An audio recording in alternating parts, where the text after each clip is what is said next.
Bonjour. Lockheed Martin est une entreprise militaire qui fabrique des avions et des systèmes de propulsion de pointe. Ils sont connus pour la construction de certaines des technologies les plus avancées connues de l'homme, et pendant des années, toute l'ingénierie, une grande partie de la science et de la technologie, ont été dissimulées et financées par des budgets secrets qui ne sont absolument pas contrôlés par le Congrès américain. C'est ce qu'indique un rapport du Sénat de 1997. Cela signifie que personne, pas même ceux qui occupent des postes de haut niveau, au sein des communautés militaires, politiques ou du renseignement, ne sait exactement ce qui se passe. La plupart de ces programmes clandestins ne sont pas du tout reconnus officiellement, car les États-Unis possèdent plusieurs organismes gouvernementaux qui existent en secret depuis de nombreuses années. Par exemple, l'existence de la NSA, l'Agence de sécurité nationale, fondée en 1952, a été cachée jusqu'au milieu des années 60. Plus secret encore, le NRO, le Bureau national de reconnaissance, fondé en 1960, est resté complètement secret pendant 30 ans, ainsi que toute la technologie qu'il utilisait.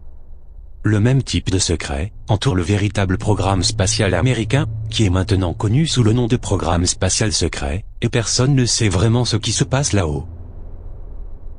L'ancien ministre de la Défense du Canada, Paul Hellyer, a déclaré « Il est ironique que les États-Unis commencent une guerre dévastatrice, soi-disant à la recherche d'armes de destruction massive, alors que les développements les plus inquiétants dans ce domaine se produisent dans leur propre pays. Il est ironique que les États-Unis se livrent à des guerres monstrueuses en Irak et en Afghanistan, prétendument pour apporter la démocratie à ces pays, alors qu'ils ne peuvent plus prétendre être considérés comme une démocratie, alors que des milliers de milliards de dollars ont été dépensés pour des projets secrets, pour lesquels le Congrès et la Maison-Blanche ont été délibérément tenus dans l'ignorance. C'est pourquoi, lorsque Steve Justice, le directeur des systèmes avancés de Lockheed Martin, récemment à la retraite, a signé avec l'Academy to the Stars, l'organisation ufologique de Louis Elizondo et Tom DeLonge, cela a soulevé des questions. Cette organisation est une initiative visant à faire savoir au public que les ovnis sont réels et qu'ils exécutent couramment des manœuvres qui défient les lois de la physique. Son but principal étant de révéler ces technologies secrètes qui ont été dissimulées au public afin d'aider l'humanité à s'épanouir. Ils travailleront directement avec le gouvernement des États-Unis pour diffuser des séquences vidéo, des documents, et plus encore. Mais qu'est-ce que tout cela signifie? Et quelles sont leurs intentions? Qui fournit de l'information à ces gens, et qui fournit de l'information au gouvernement américain? Ce sont des sujets complètement différents, mais il serait sage de faire preuve de prudence, car il n'est pas rare que les gouvernements, les entreprises et les médias nous trompent, en déformant des histoires pour leur propre bénéfice personnel. C'est aussi une possibilité, en ce qui concerne le phénomène OVNI. Alors, qu'est-ce que Steve Justice avait à dire? Eh bien, beaucoup de choses. L'une des premières déclarations qu'il a faites en utilisant la plateforme To The Star est que, lorsqu'il s'agit des technologies qu'il a utilisées, avec lesquelles il a travaillé, et qu'il a vues, ce serait un euphémisme de les qualifier de révolutionnaires. Tout en discutant du concept du vaisseau que l'organisation To The Star prévoit de construire, il a également déclaré: c'est un concept d'un engin de transport international qui effacera les limites actuelles de distance et de temps.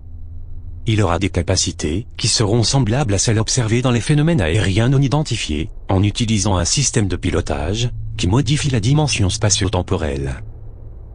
Nous avons un aperçu de la façon dont fonctionne la physique, mais nous avons besoin d'exploiter les technologies de la division des sciences pour réaliser ce projet.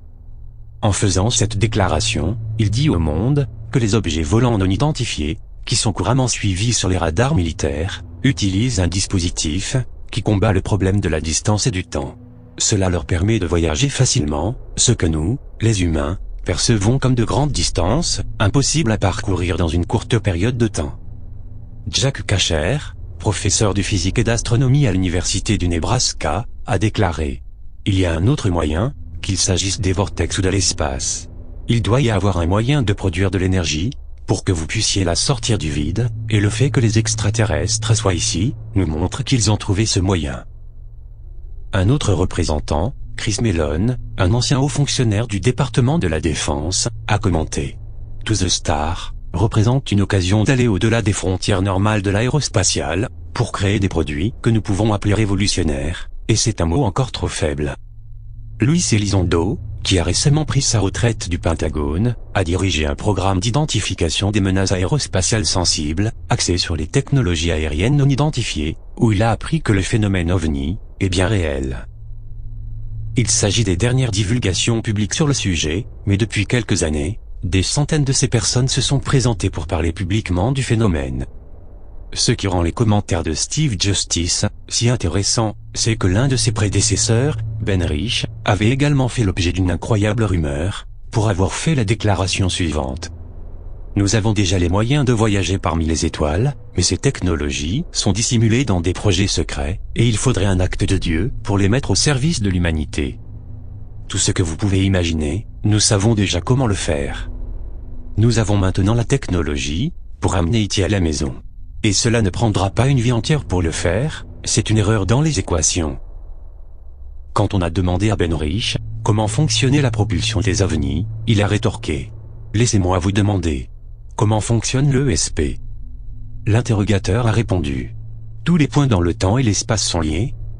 Et Ben Rich a dit « Oui, c'est comme ça que ça marche. » Je vous laisse juger par vous-même, et vous dis à bientôt, pour une prochaine vidéo.